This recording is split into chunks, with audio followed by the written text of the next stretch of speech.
Hello kids, welcome to our channel personal tutor. आज के इस वीडियो में मैं आपके लिए लाई हूँ कक्षा 7 स्निग्धा हिंदी से एक कहानी जिसका नाम है छींक छींक छींक। ये एक हास्य कहानी है, तो शुरू करते हैं इस कहानी को।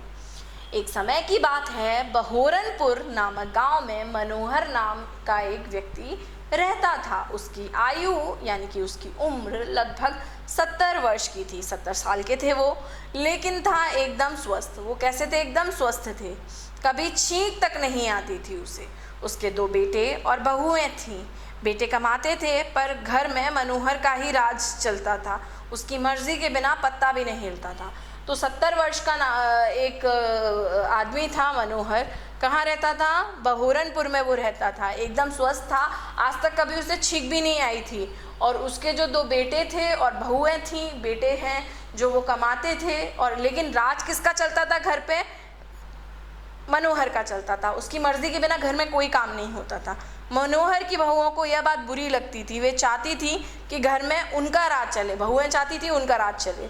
मनोहर के बेटे और बहुएं बात बात पर उससे लड़ते झगड़ते रहते थे। एक दिन मनोहर की बड़ी बहू अपने पति से बोली, हम कब तक इस बूढ़े की चाकरी करते रहेंगे? न जाने कब यह मुसीबत जान छोड़ेगी और हम सुख की सांस लेंगे।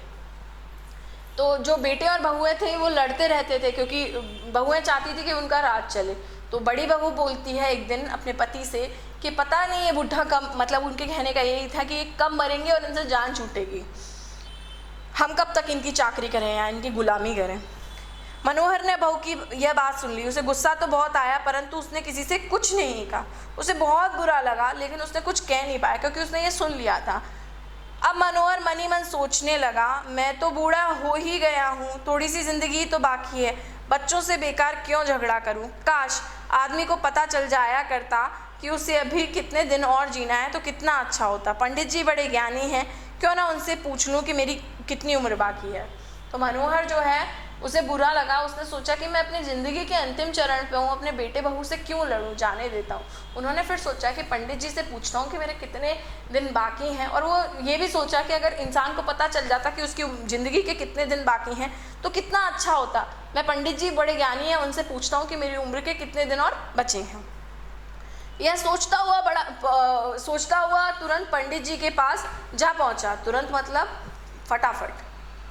उसने पंडित जी को प्रणाम करके उन्हें अपने आने का कारण बताया। पंडित जी देर तक उसे ध्यान से देखते रहे, फिर बोले, मनोहर तुम्हें क्या परेशानी है? जो थोड़ी बहुत उम्र बाकी है उसे ऐसे ही अनजान रहकर मज़े में गुजार दो। बाकी उम्र का पता चलने पर तुम जीते जी ही डर के मारे घुट घुट कर मर जाओगे। तो पंडित जी ने बोला, क्या परेशानी है? थोड़ी बहुत उम्र बची है आपकी, वो उसे अच्छे से काट लो। अगर तुम्हें पता चल जाएगा कि तुम कब मरने वाले हो तो क्या है कि तुम जीते जी ही मर जाओगे, घुट घुट के मरते रहोगे। लेकिन मनोहर अपनी जिद पर अड़ा रहा, तो पंडित जी ने पत्रा संभाला। देर तक हिसाब किताब लगाकर बोले, 3 बार छींकने के बाद तुम मर जाओगे, समझे? तो मनोहर जो है वो अपनी जिद पर अड़ा था। तो पंडित जी ने पत्रा देखा, जो जन्म पत्री जो रहती है वो देखी। उसके बाद हिसाब किताब लगाकर बोला कि 3 बार छींक आए और तुम मर जाओगे। 3 बार छींकने के बाद मनोहर ने घबराकर पूछा, हाँ 3 बार छींकने के बाद। पंडित जी ने ऐसे विश्वास के साथ बोला जैसे सारी दुनिया ही उनके इशारे पर चलने वाली हो। पंडित जी ने बहुत कॉन्फिडेंट होके बोला।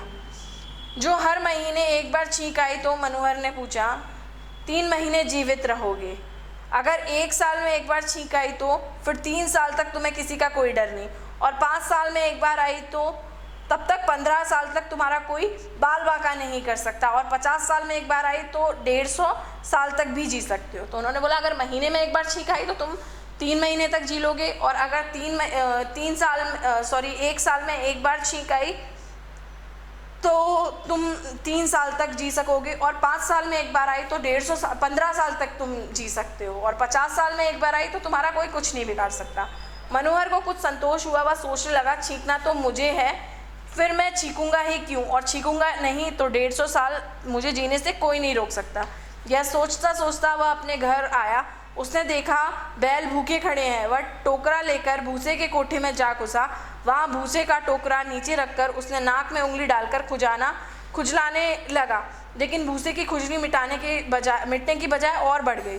तो जैसे उसने भूसा दिया गाय को, बैल को, तो क्या हुआ, उसकी नाक में खुजली होने लगी भूसे की वजह से। तो वह घबराया कि कहीं छींक ना आ जाए। उसने आपको खूब संभाला, वह छींक रोके ना रुकी। आज छींक, अचानक गोली सी छूट गई। यह पहली छींक थी। मनोहर पछताने लगा, हाय राम, 50 सालों की पहली छींक पहले ही दिन में आ धमकी। अब जिंदा रहना है तो छींक का पूरा ध्यान रखना पड़ेगा। अब जिंदगी में बाकी रह गई है सिर्फ 2 छींकें। यह सब भूसे की मेहरबानी है। अब मैं भूसे को भूलकर भी हाथ न लगाऊंगा। मनोहर ने बेटों को समझा बुझाकर पशुओं को चारा डालने के काम से खुद को मुक्त कर लिया। उसने निश्चय किया कि अब वह किसी कीमत पर खुद को छींक ना आने देगा। दूसरे दिन वह कुएं पर नहा रहा था। कुएं का ठंडा ठंडा पानी ऊपर से ठंडी ठंडी हवा के झोंके। उसने नहाने का काम जल्दी जल्दी निपटाया और झटपट कपड़े पहने और घर की ओर लपका। ठंडी हवा जो लगी रास्ते में उसकी नाक में झुरझुरी सी होने लगी। अब वो कुएं पर ठंडे पानी से नहा रहा था, रास्ते की ठंडी हवा, और ये क्या है, इस वजह से उसकी नाक में क्या है, खुजली सी होने लगी, झुरझुरी सी होने लगी।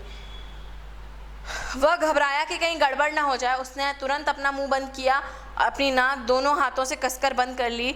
अपनी समझ में उसने छींक रोकने का पक्का इंतजाम कर लिया, पर सांस रोकने से उसका दम घुटने लगा।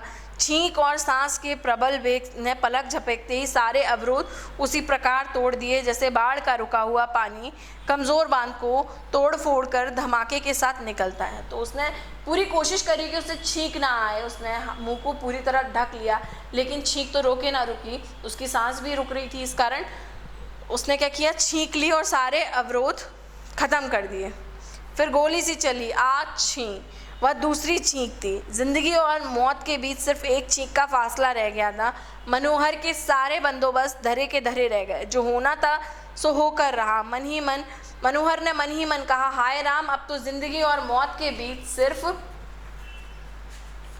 एक छींक का फासला रह गया है। यह सारी गड़बड़ नहाने से हुई है। अब कल से नहाना बिल्कुल बंद। जान है तो जहान है।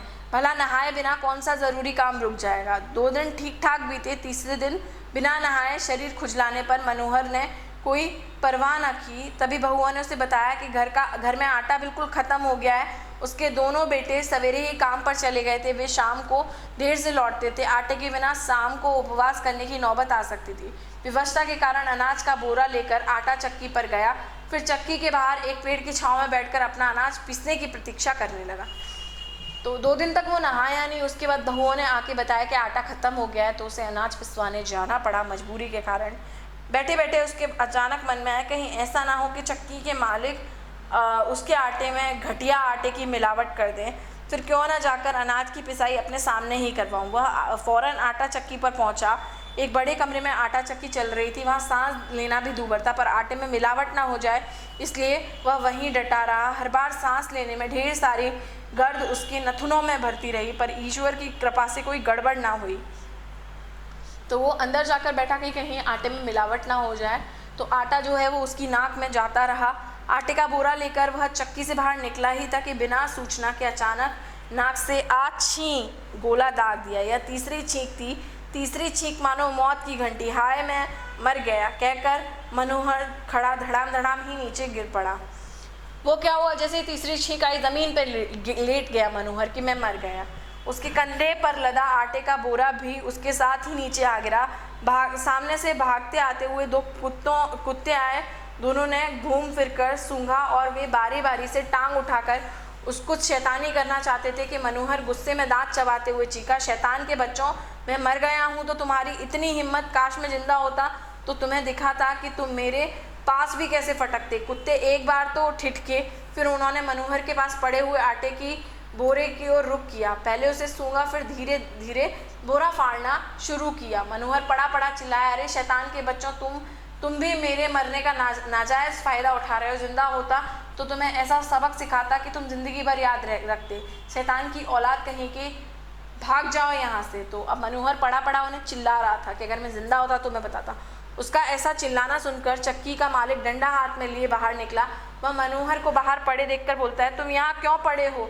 अरे इतना भी नहीं जानते हो, मुझे तीसरी छींक आ गई और मैं मर गया हूँ। मनोहर ने लेटे लेटे कहा, अच्छा तुम मर गए हो? हाँ हाँ मैं मर गया हूँ। मैं तुम्हारी क्या सहायता कर सकता हूँ? भैया तुम नहीं देखते ये शैतान कुत्ते मेरा आटे का बोरा फाड़ रहे हैं, मैं जिंदा होता तो उन्हें अपने आप भगा देता, मर गया हूँ तो मैं अब क्या कर सकता हूँ, तुम मेहरबानी करें कि इनको यहाँ से भगा दो। यह सुनकर चक्की के मालिक ने डंडे से मार मार कर कुत्तों को भगा दिया। फिर मनोहर से बोला, लो तुमने तो नहीं कहा, पर मैंने बिना कही तुम्हारी थोड़ी सी मदद और भी कर देता हूँ। यह कहकर उस चक्की वाले ने तड़ाक तड़ाक करके 5-6 जोरदार डंडे मनोहर की पीठ पर भी जमा दिए। डंडे लगते ही मनोहर में बिजली फुर्ती से उछलकर ऊपर खड़ा हो गया। चक्की वाले से बोला, शुक्रिया तुम्हारा, बहुत शुक्रिया, तुमने मुझे फिर से ज़िंदा कर दिया भैया, तुम पर इतनी मेहरबानी ना करते तो मैं अब तक मरा पड़ा रहता। तो उस चक्की वाले लड़के ने क्या किया, मनोहर में भी क्या कर दिए, 2-3 डंडे मार दिए ज़ोरदारी से, 5-6। तो मनोहर उठकर खड़ा हो गया और उसको धन्यवाद बोला। तब मनोहर आटे का बोरा कंधा लाद कर खुशी खुशी अपने घर गया। वह अब तक जिंदा है, सबसे यही कहता है कि वह तीसरी छींक के बाद मर गया था। चक्की वाले ने उसे फिर से जिंदा कर दिया। तब से उसे सैकड़ों छींकें भी आ चुकी हैं, पर वह भला चंगा है, अब तक नहीं मरा। तो यहाँ पर पंडित जी ने मनोहर को बेवकूफ़ बनाया था। ऐसा थोड़ी ना हो सकता कि किसी को 3 छींक आए तो वो मर जाए, ऐसा नहीं हो सकता। यहाँ सिर्फ इस बात का दिलासा दिया था ताकि वो अगर हमें ये पता चल जाए कि हम कब मरने वाले हैं तो सारा सस्पेंस ही ख़त्म हो जाएगा। तो हमारा जितना भी जीवन है हमें अच्छे से जीना चाहिए, जानने की कोशिश नहीं करनी चाहिए कि हम कब मरने वाले हैं। कोई बता भी नहीं सकता है, नहीं पता होता कि अगले क्षण क्या होने वाला है। तो ये कहानी थी छींक छींक छींक। आई होप आपको ये कहानी पसंद आई होगी। वीडियो को लाइक कीजिए, साथ ही साथ चैनल को सब्सक्राइब कीजिए। Thank you.